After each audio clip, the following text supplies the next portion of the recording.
Pensamos, en la mayoría de veces, que cuando las cosas nos salen bien, estamos dentro del marco de la voluntad de Dios. Es decir, que tomamos una decisión correcta, una decisión acertada, una decisión que confluyó con el propósito o con la voluntad de Dios. Y cuando nos va mal, entonces entendemos que la decisión que tomamos no estuvo en el marco de la voluntad de Dios. Y no necesariamente es así. Podemos tomar una decisión y las cosas no salirnos bien. En el plano familiar, en el plano laboral, en el plano del trabajo, la toma de un trabajo, hasta en el asunto relacionado con la salud. Y muy especialmente en este tiempo donde muchas personas dicen, debo ir a la clínica, debo ir a emergencia o me quedo en la casa. ¿Debo tomar este medicamento o debo de tomar aquel medicamento? A veces pienso que en el asunto de la salud, y no a veces, siempre, la providencia juega un papel importante. Recuerdo que a alguien le iban a hacer una cirugía muy compleja y ya entrando a la sala de operación, alguien dijo que detuvieran a esa paciente. Había llegado un experto que tenía mayor conocimiento de la enfermedad por la cual iban a intervenir a esa persona. Y eso obró de manera favorable, es decir, una providencia. Pero lo humano siempre es pensar que si me fue bien, es porque estuve dentro del marco o del contexto del propósito y de la voluntad de Dios. Y repito, no necesariamente es así. Nos puede ir bien y no necesariamente estar dentro del marco de la voluntad de Dios. Y nos puede ir mal y, en efecto, estar dentro del propósito o del marco de la voluntad de Dios. Providencia y decisiones. ¿Cómo descansar en la providencia de Dios cuando tomamos decisiones? Bueno, aquí hay una historia larga de un gran hombre de Dios llamado el apóstol Pablo. El texto dice, y Agripa dijo a Festo, ¿podía este hombre ser puesto en libertad si no hubiera apelado a César? Bueno, si usted tiene su Biblia y observa este pasaje, usted podría decir inmediatamente que el apóstol Pablo tomó una decisión incorrecta. ¿Y en qué sentido una decisión incorrecta? Bueno, en el capítulo 25, en medio de una tensión donde la vida del apóstol Pablo peligraba, le dice apelo al César. Y ahora están diciendo aquí, hubiese obtenido su libertad si no hubiese apelado al César. Bueno, la conclusión es esa. Se equivocó Pablo o se desesperó. Humanamente hablando, ¿qué es lo que quiere el individuo? Su libertad, estar libre. Ahora el apóstol Pablo iba a quedar preso e iba a hacer un largo viaje, pero no en cómodas habitaciones, no con comidas buenas y exquisitas. Iba a hacer un largo viaje en medio de muchos peligros ambientales, tormentas, huracanes. Iba a estar con maleantes. Y todo porque apeló al César. Conozcamos un poco la historia, ¿verdad? Algunos dicen que el ejercicio hipotético no sirve de nada. El ejercicio hipotético no es más que pensar qué hubiera sido de Pablo si no hubiese apelado al César. Entonces aquí comienzan un sinnúmero de conjeturas.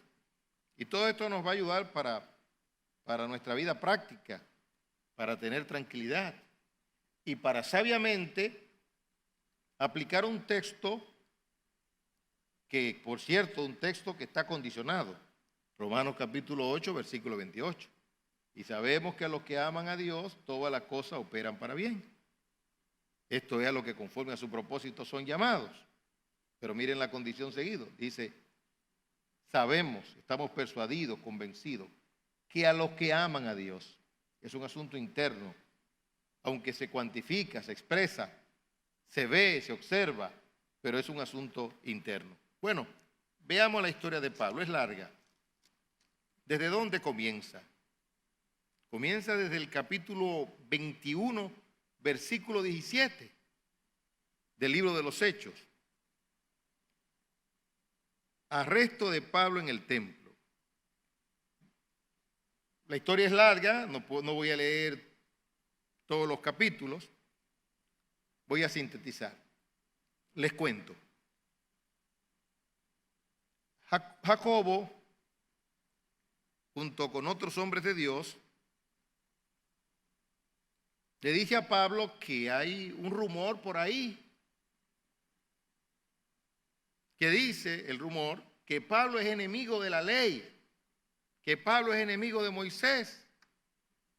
Observe cómo dice el pasaje. Cuando llegamos a Jerusalén, los hermanos nos recibieron con gozo. Y al día siguiente Pablo entró con nosotros a ver a Jacobo. Y se hallaban reunidos todos los ancianos, de los cuales, después de haberles saludado, les contó una por una las cosas que Dios había hecho entre los gentiles por su ministerio. Cuando ellos lo vieron, glorificaron. Cuando ellos lo oyeron, glorificaron a Dios y le dijeron, ya ves, hermano, cuántos millares de judíos hay que han creído y todos son celosos por la ley. Ahora observen cuál era el rumor o la calumnia. Pero se les ha informado en cuanto a ti, que enseñas a todos los judíos que están entre los gentiles a apostatar de Moisés, diciéndoles que no circunciden a sus hijos, ni observen las costumbres. ¿Qué hay pues? La multitud se reunirá de cierto, porque oirán que has venido. Y le hicieron una propuesta. Algunos estudiosos dicen que no fue una decisión correcta de Pablo. Pues vemos con las decisiones. Yo digo también que Pablo como que no sé lo que le pasó. Dice, hay algunos aquí que han hecho unos votos, entonces para tú demostrar que tú no eres enemigo de esa gente, métete ahí también. Mírenlo ustedes con sus propios ojos. Dice, haz pues esto que te decimos. Hay entre nosotros 4 hombres que tienen obligación de cumplir votos, pero eso no es conforme a la gracia. ¿Qué fue lo que le pasó a esos hombres? Bueno, estaban haciendo el evangelio en un sentido, ¿verdad? Tómalos contigo, purifícate con ellos, todavía estaban en el antiguo pacto, y paga sus gastos para que se rasuren la cabeza, y todos comprenderán que no hay nada de lo que se le informó acerca de ti, sino que tú también andas ordenadamente guardando la ley. Espérese, ¿qué pasó? ¿Y el evangelio dónde lo dejamos? Y el apóstol Pablo se dejó inducir. Dice, pero en cuanto a los gentiles que han creído, nosotros les hemos escrito determinando que no guarden nada de esto, solamente que se abstengan de lo sacrificado a los ídolos, de sangre, de ahogado y de fornicación. Entonces Pablo tomó consigo a aquellos hombres y al día siguiente, habiéndose purificado con ellos, entró en el templo para anunciar el cumplimiento de los días de la purificación, cuando había de presentarse la ofrenda por cada uno de ellos. Y ahí se armó tremendo lío. Se generó un conflicto porque cuando reconocieron a Pablo, entonces hicieron un escándalo. Varones israelitas, ayudad, este es el hombre que por todas partes enseña a todos contra el pueblo, la ley y este lugar. Y además de esto, ha metido a griegos en el templo y ha profanado este lugar santo. Sí, el apóstol Pablo aquí mostró una inconsistencia al participar de este ritual. Porque ellos estaban diciendo, este es un intruso. En otras palabras, le estaba dando lugar. ¿Acaso no sabéis lo que ocurrió? El velo del templo se rasgó en dos. Consumado es. Un nuevo sacerdocio. Todos esos rituales que eran sombras dejaron de ser. Pero por llevarse de estas personas y por no mantenerse firme, mire todo lo que ocurrió. Pero no nos olvidemos de que por encima de nuestras decisiones, aun cuando sean torpes, está la providencia, que es sabia. Esa providencia que regula y controla cada cosa que ocurre, grande y pequeña, aún hasta las decisiones desacertadas de los hijos del rey, de los hijos de Dios. ¿Qué pasó entonces? Bueno, había una situación compleja. Los judíos entendían que ellos tenían una jurisdicción, y en efecto tenían una jurisdicción. Pero había una jurisdicción mayor que la de los judíos. Era la jurisdicción romana. Entonces, ¿qué conflicto es este? Entonces ellos entendían que como él había violado la ley de Moisés, él debía morir. Y algunos habían hecho hasta votos para matar a Pablo, como veremos más adelante. Es decir, que si lo hubiesen dejado allí, matan a Pablo. Pero como los romanos estaban para salvaguardar y para cuidar, además que Pablo era ciudadano romano y la providencia lo sabía. Y no por dinero, sino por nacimiento. Entonces, ¿qué hicieron los romanos? Blindaron a Pablo, lo protegieron. El versículo 36 dice, porque la muchedumbre del pueblo venía detrás gritando, ¡muera! ¡Muera! Ahí vienen los guardas romanos y entonces lo encierran en la fortaleza. Dice el versículo 37. Cuando comenzaron a meter a Pablo en la fortaleza, dijo al tribuno, ¿se me permite decirte algo? Y él le dijo, ¿sabes griego? ¿No eres tú aquel egipcio que levantó una sedición antes de estos días y sacó al desierto los 4,000 sicarios? Entonces Pablo no le respondió a eso. Pablo era un hombre inteligente. Entonces Pablo dijo, mira, yo te voy a decir quién soy yo. En otras palabras, yo no sé quién era ese, pero yo te voy a decir quién es que soy yo. Yo de cierto soy hombre judío de Tarso, ciudadano de una ciudad no insignificante de Cilicia. Pero te ruego que me permitas hablar al pueblo. Y Pablo de manera sabia, porque lo cortés no quita lo valiente, es decir, el evangelio no embrutece, el evangelio da sabiduría y da prudencia. El hombre prudente procede con sabiduría. Entonces Pablo era un hombre prudente. Y como Pablo sabía varios idiomas, entonces él entendía que había un poder y una unción para el hebreo, el hecho de que él hablara en ese idioma. Y Pablo comenzó a hablar en hebreo. ¿Y qué ocurrió? Un silencio sepulcral. Todo el mundo prestó atención a lo que Pablo iba a decir.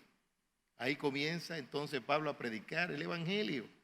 Es decir, que en esta decisión desacertada, que trajo inmediatamente consecuencias terribles, lo iban a matar. Entonces ahora vemos que el propósito de Dios se está cumpliendo. ¿Y cómo? Él predicando el evangelio a las personas. ¿Y cómo lo hizo? Como el Señor dijo que se iba a hacer. Este evangelio será predicado, ¿de qué forma? Por testimonio. Y entonces Pablo relató su conversión. Y escucharon a Pablo.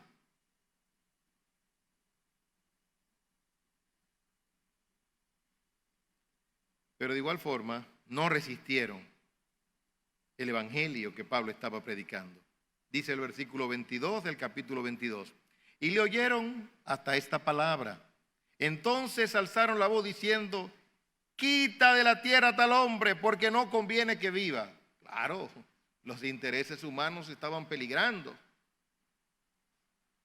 La economía, la estabilidad social. Quiten ese hombre. No podían escuchar. Y el celo irracional, por cierto, también. Y como ellos gritaban y arrojaban sus ropas y lanzaban polvo al aire, mandó el tribuno que le metiesen en la fortaleza y ordenó que fuese examinado con azotes para saber por qué causa clamaban así contra él. Pero cuando le ataron con correas, Pablo dijo al centurión que estaba presente: escuchen esto, que interesante. ¿Os es lícito azotar a un ciudadano romano sin haber sido condenado? Entonces, cuando el centurión oyó esto, fue y dio aviso al tribuno diciendo: ¿qué vas a hacer? Porque este hombre es ciudadano romano. Y ahí se inquietaron. Bueno, una vez en la fortaleza, ahora convocan al concilio, es decir, a los gurús judíos, a los líderes judíos. Ellos son convocados. Porque se suponía que si el problema era religioso y relacionado con la ley de Moisés, bueno, los que tenían que escuchar a Pablo no eran los romanos, sino que eran los judíos. Entonces ahora Pablo tiene otra oportunidad para predicar el evangelio a los judíos. El Señor dijo: si yo no hubiese venido, no tendrían pecado. Yo digo que esto es una verdad no absoluta, en un sentido. ¿Por qué? Porque ciertamente si el Señor no hubiese venido, ellos hubiesen tenido pecado.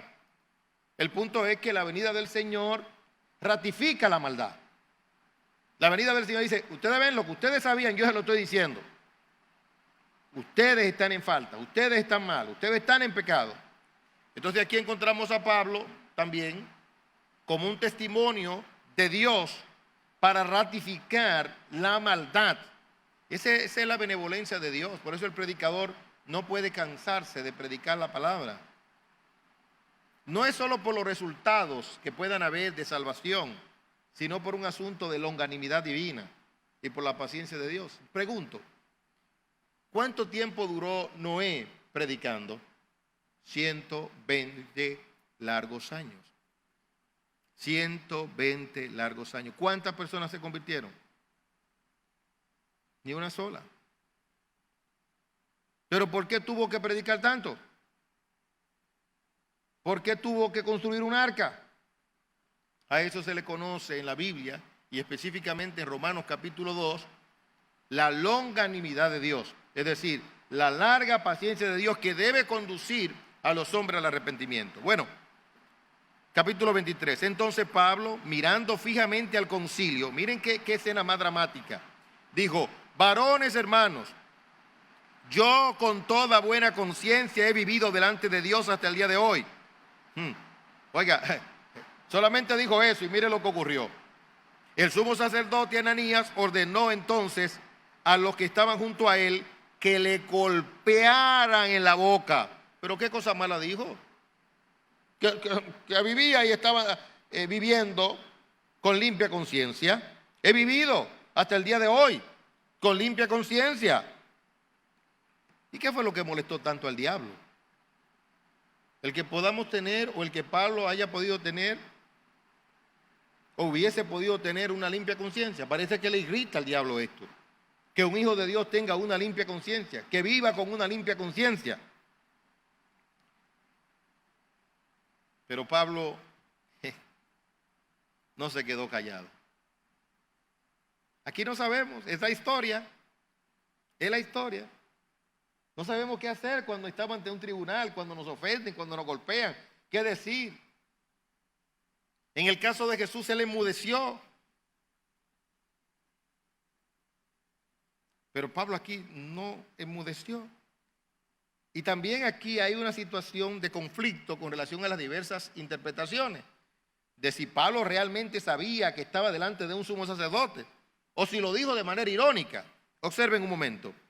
Entonces Pablo le dijo: Dios te golpeará a ti, pared blanqueada. Bueno, se parece al discurso del Señor en Mateo 23, sepulcro blanqueado. ¿estás tú sentado para juzgarme conforme a la ley? Y quebrantando la ley me mandas a golpear. Pero no se entiende. Los crímenes más horrendos de la humanidad han sido crímenes religiosos.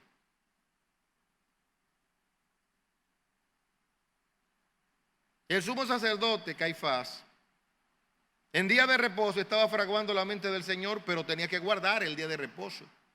Un asesino. Y operaba no de manera ortodoxa, sino de manera pragmática. Es necesario no que todo el pueblo perezca, sino que un solo hombre perezca. O que un hombre perezca por todo el pueblo.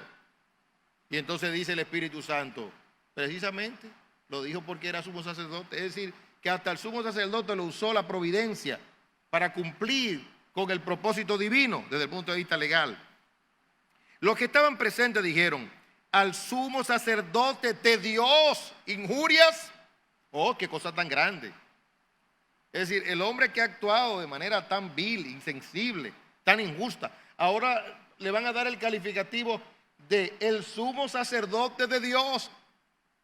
Ahora observemos cómo respondió Pablo. No sabía. Pablo dijo, no sabía, hermanos, que era el sumo sacerdote, pues escrito está, no maldecirás a un príncipe de tu pueblo. Bueno, dejémoslo ahí, porque no sabemos realmente si fue irónicamente o si Pablo dijo esto de corazón en el sentido de que reconoció la autoridad de este hombre. Lo que sí sabemos es que este era un hombre vil, es decir, el sumo sacerdote, un instrumento de Satanás. Entonces Pablo, notando, aquí viene otra estrategia, que la comunidad allí estaba dividida, el liderazgo. Una parte era de los saduceos y otra parte de los fariseos. Dice Pablo, porque yo soy de la línea de los fariseos. ¿Qué le parece? Es decir, yo confluyo no con los saduceos, yo confluyo doctrinalmente con los fariseos. Y dice, entonces ustedes me están juzgando a mí por la resurrección. Escuchen cómo dijo. Entonces Pablo, notando que una parte era de saduceo y otra de fariseo, alzó la voz en el concilio. Varones hermanos, yo soy fariseo, hijo de fariseo. Acerca de la esperanza y de la resurrección de los muertos se me juzga. Cuando dijo esto, se produjo disensión entre los fariseos y los saduceos y la asamblea se dividió. Y Lucas tiene la cortesía de explicarnos por qué. Porque los saduceos dicen que no hay resurrección, ni ángel, ni espíritu, pero los fariseos afirman estas cosas. Es decir, que Pablo supo manejarse allí porque el hombre prudente se maneja con sabiduría. Y esto es bueno saberlo, el creyente, el Hijo de Dios, no es temerario, ni provoca su muerte. El Hijo de Dios no es cobarde, pero en lo que dependa de él, procura preservar su vida. Cuando lo persiguen aquí, dijo el Señor, váyanse para otro lugar. Y el Señor siempre salvaguardó su vida. Mira, lo iban a matar en este lugar, él se iba para otro lugar. Esa es una buena enseñanza para nosotros hoy en día, para que sepamos manejarnos con delicadeza, con prudencia. Bueno, el punto es que vuelven y le encierran, pero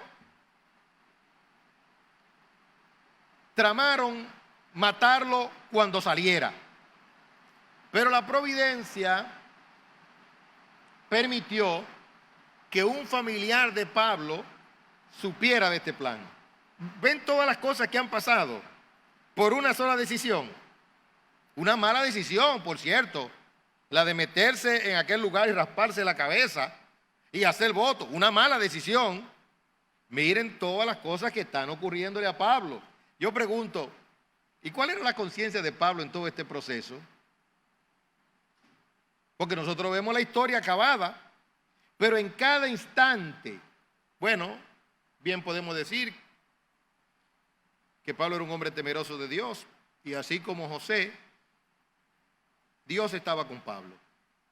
Pero en ese trajín fue la pelea interna, la lucha interna, la buena batalla de la fe, para retener la verdad de que Dios estaba a su favor y de que el propósito de Dios en su vida, tarde o temprano, se habría de cumplir. Ahora, ¿qué pasó? Cuando le dijeron a Pablo, mira, el sobrino, le dijo, te van a matar. Vamos a ver. Dice el texto.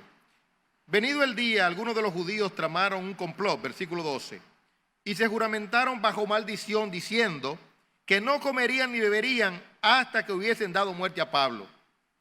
Eran más de 40 los que habían hecho esta conjuración, los cuales fueron a los principales sacerdotes y a los ancianos y dijeron: nosotros nos hemos juramentado bajo maldición a no gustar nada hasta que hayamos dado muerte a Pablo. Es decir, que era un complot entre esos 40, esos líderes judíos y hasta el sumo sacerdote, quién sabe. Ahora pues, vosotros con el concilio requerid al tribuno que le traiga mañana ante vosotros, como queréis indagar alguna cosa más cierta acerca de él, y nosotros estaremos listos para matarle antes que llegue. Mas el hijo de la hermana de Pablo, oyendo hablar de la celda, fue y entró en la fortaleza y dio aviso a Pablo. De la celada, perdón. Oyéndole hablar de la celada. Oh, estaba brechando. Es un episodio humano. ¿Alguien lo mandó a escuchar a ver qué estaba pasando? ¿Quién sabe? No debemos espiritualizar las escrituras. Un episodio humano. Se lo dieron a Pablo. Entonces, ¿qué Pablo hizo? Mira, dio instrucciones. Él entonces, tomándole, le llamó al tribuno y dijo: el preso Pablo me llamó y me rogó que trajese ante ti este joven que tiene algo que hablarte. El tribuno, tomándole de la mano y retirándose aparte, le preguntó: ¿qué es lo que tienes que decirme? Él le dijo: los judíos han convenido en rogarte que mañana lleves a Pablo ante el concilio, como que van a inquirir alguna cosa más cierta acerca de él. Pero tú no le creas, porque más de 40 hombres de ellos le acechan, los cuales se han juramentado bajo maldición a no comer ni beber hasta que le hayan dado muerte, y ahora están listos esperando tu promesa. ¿Qué pasó? Bueno, se salvaguardaron la vida del apóstol Pablo. Ahora vemos a Pablo, que es enviado a Félix, el gobernador. Miren hasta dónde vamos. A los judíos, luego al concilio, ya está llegando a las grandes autoridades. Porque esos son los planes de Dios y son los propósitos de Dios. Dios iba a hacer que esas decisiones desacertadas obraran para bien. Porque hasta las malas decisiones a los hijos de Dios, como dijo un pensador cristiano, obran para bien. ¿Y qué pasó? ¿Escuchó? Sí, pero no recibió. Pablo siempre se dirigió con respeto. Se dirigió con respeto a ellos y se dirigía con respeto a esas autoridades, y debemos de aprender eso siempre. Entender que Dios es que pone reyes y que quita reyes.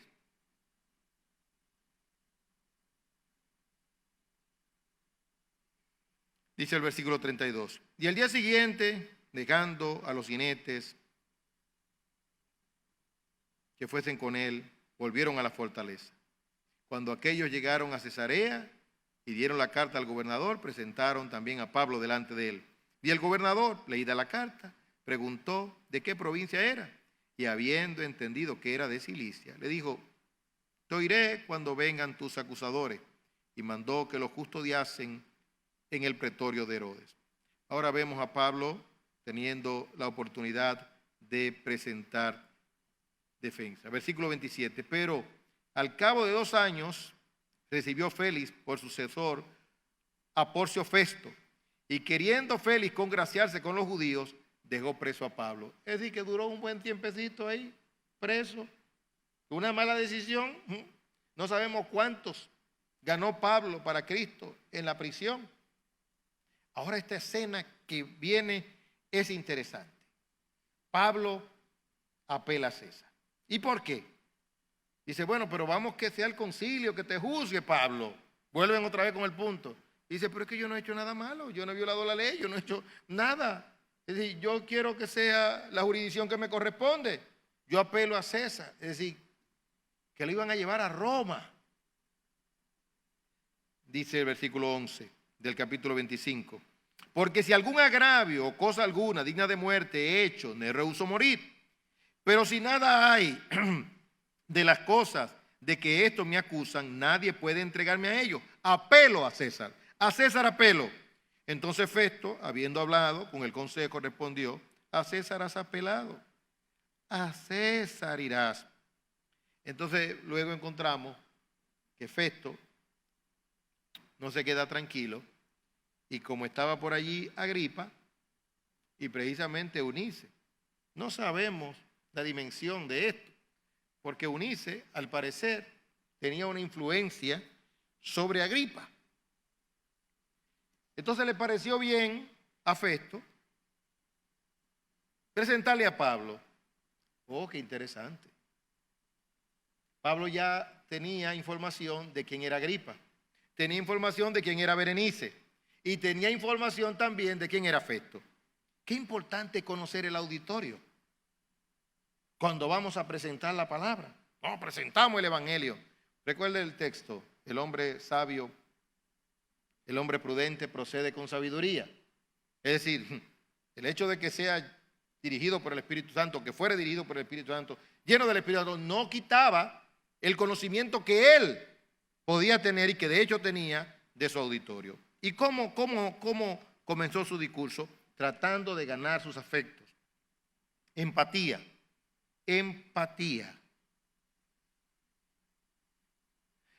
Entonces Festo dijo, Rey Agripa y todos los varones que están aquí juntos con nosotros, aquí tenéis a este hombre, respecto del cual la multitud de los judíos me ha demandado en Jerusalén y aquí dando voces, que no debe vivir más.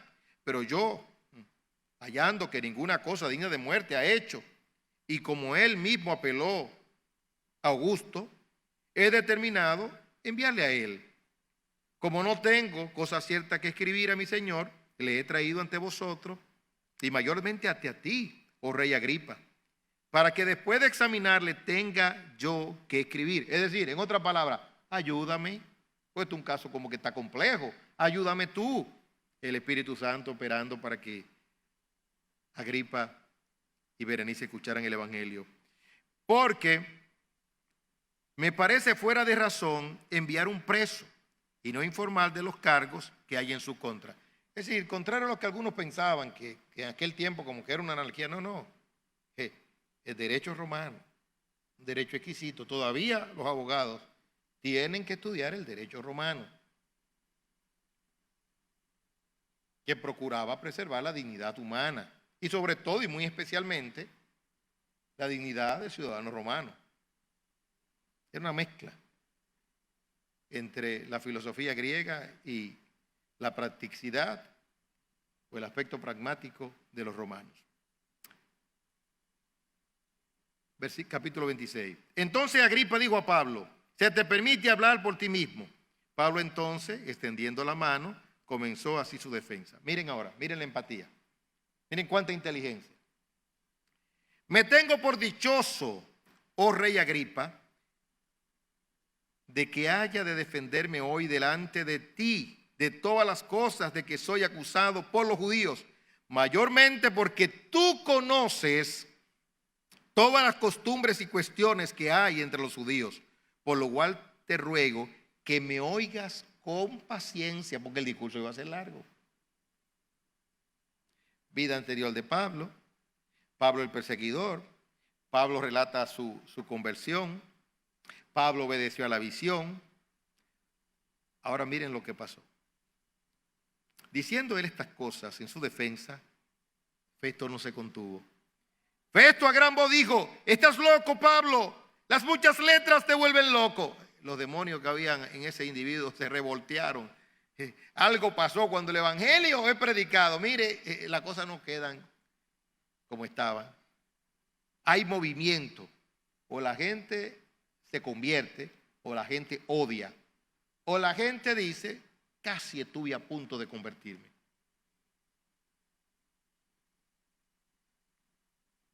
Pablo, tú estás loco, las muchas letras. Ahora, ¿cómo le responde Pablo? Mas él dijo, no estoy loco, excelentísimo Festo, sino que hablo palabras de verdad y de cordura. Palabras de verdad y de cordura. La cordura tiene un distintivo particular. Se le llama la consistencia. La cordura tiene un distintivo particular que se llama la consistencia. A ti te pueden decir que tú estás loco. Y estás loco si eres incoherente.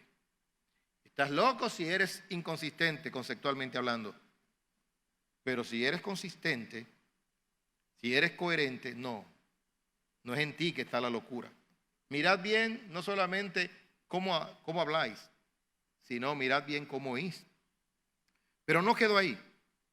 Pues el rey sabe estas cosas. El blanco de Pablo no era Festo. El blanco de Pablo era Agripa. Pues el rey sabe estas cosas, delante de quien también hablo con toda confianza, porque no pienso que ignora nada de esto, pues no se ha hecho esto en algún rincón. Es decir, que había un despertar y un avivamiento. ¿Crees, oh rey Agripa, a los profetas? Yo sé que crees. Y Pablo dijo, y entonces Agripa dijo a Pablo, por poco me persuades. Es la primera vez que aquí encontramos esto, ¿no? A ser cristiano, a convertirme a Cristo. Es lo que se ha llamado el casi cristiano. Lo que pasa es que nadie se salva por ser casi cristiano. Uno se salva por creer o por no creer. Dice casi. Pero es interesante. Es decir, que no estaba lejos del reino, como bien dijo el Señor. Él no estaba, solamente un empujoncito y entraba al reino. Un toquecito y entraba. Pero Festo estaba bien lejos. Había tildado a Pablo de loco. Ahora veamos la respuesta de Pablo. Dice Pablo, quiera Dios que por poco o por mucho, no solamente tú, sino también todos los que hoy me oyen, fueseis hechos tales como yo soy, excepto estas cadenas. Cuando había dicho estas cosas, se levantó el rey y el gobernador y Berenice y los que se habían sentado con ellos. Y cuando se retiraron aparte, hablaron entre sí diciendo, claro, ninguna cosa digna de muerte ni de prisión ha hecho este hombre. Y Agripa dijo a Festo, ¿podía este hombre ser puesto en libertad? Oye eso, Agripa, si no hubiese apelado al César. Anda. ¿Y por qué apelé al César? No, Pablo, ahora es que comienza la fiesta, ahora es que te toca, porque sigue la narrativa, pero yo no voy a seguir con la narrativa. Pablo enviado a Roma, la tempestad, Pablo en el naufragio, Pablo en la isla de Malta, y después Pablo llega a Roma y tuvo que vivir en una casa alquilada por muchísimo tiempo, allá en Roma, y predicando la palabra. Pablo era un hombre libre y en su libertad era conducido y dirigido por la providencia. Además, habían profecías particulares con relación a Pablo. Llevemos esto a la parte práctica, ya finalmente, en lo que tiene que ver con nosotros.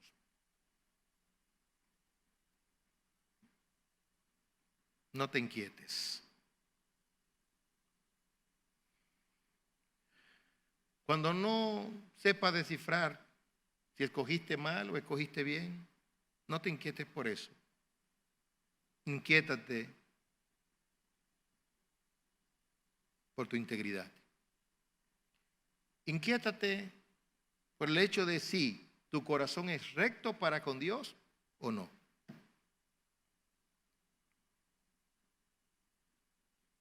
Esa casa, Señor, esa casa la puedo comprar, o esa casa la voy a alquilar, o esa casa que vivo, debo venderla para mudarme en otra.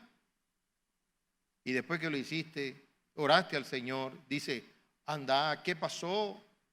Mira ahora la casa, mira ahora la casa vale más.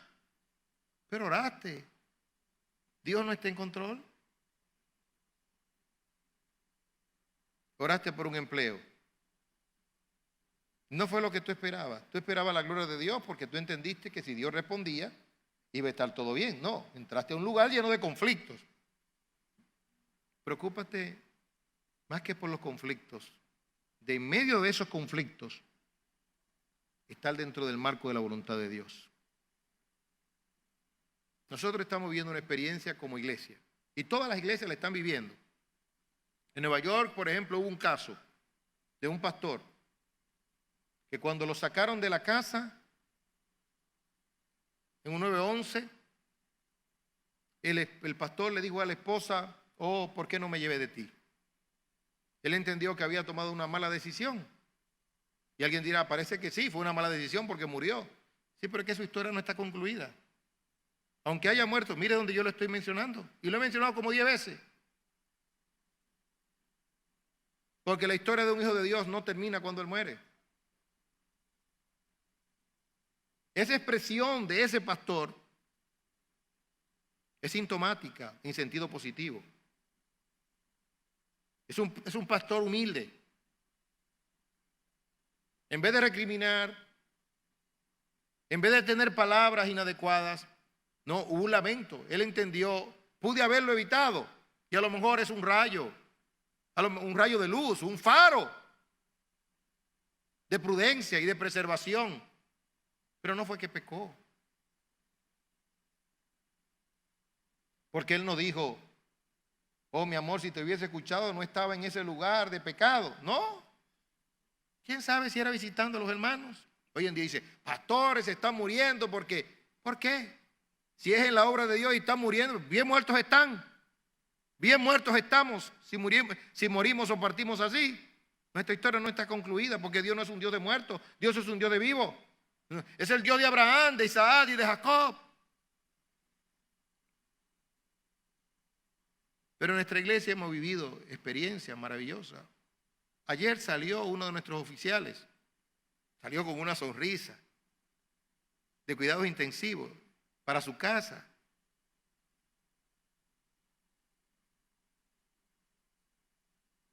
Un ángel de Dios, de nuestra propia iglesia, detuvo todo y dijo, yo tengo el lugar donde él va. Pudo haber ido a otro lugar, pero ese servidor de nuestra iglesia dijo, cuando todo se tornaba oscuro y difícil, en menos de 2 horas ya estaba hospitalizado en un tiempo tan difícil como el que estamos viviendo. Dios preservó su vida. Tenemos otro oficial de nuestra iglesia también afectado por el virus. La iglesia siempre en espíritu de oración. ¿Y qué pasó? Tenían que tomar decisiones. El 911 fue y dijo, no, no está bien, pero no está para ser hospitalizado.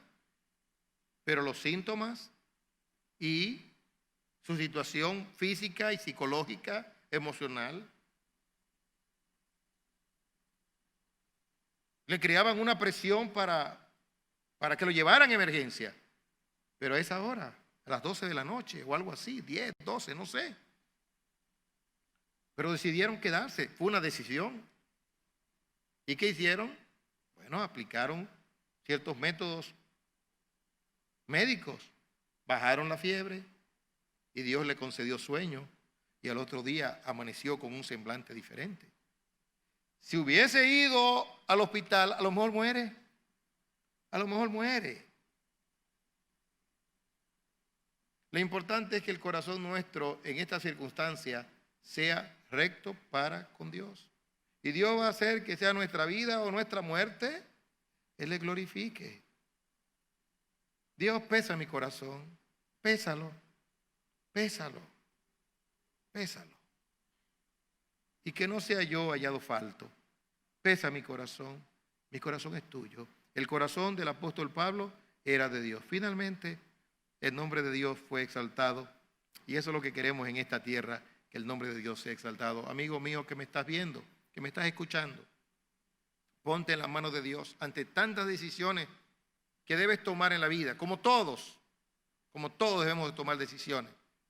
Que Dios te ilumine, independientemente del camino que tomes o de la decisión que tomes, que a eso le anteceda un corazón recto para con Dios. Padre, te amamos y te bendecimos. Te damos toda la gloria y honra a ti porque tú la mereces. Ayúdanos, Señor, a no dudar de tu santa providencia, de que a pesar de las decisiones que nos parecen no acertadas, si te tememos a ti, esas decisiones también van a obrar para bien. Como José, que dijo que era un hombre especial con sus sueños. A lo mejor no debió decir eso, pero lo dijo. Y el papá no debió enviarlo, pero lo mandó. Y los hermanos no debieron echarlo en la cisterna, pero lo echaron. No debieron venderlo, pero lo vendieron. Decisiones. Pero al final tu propósito maravilloso y glorioso se cumplió. Y el íntegro se gozó en el proceso y se gozó en el final. Danos integridad de corazón para siempre tomar, Señor, las decisiones correctas. Y aunque parezcan que no son correctas, Señor, saber que obrará para bien, porque tú tienes una providencia que es justa y santa. Y tú mismo eres lleno de amor para con aquellos que te aman, porque todas las cosas operan para bien, pero es a los que te aman y a los que conforme a tu propósito son llamados. Por Cristo Jesús, amén. Que la paz de Dios sea con usted y con toda su familia.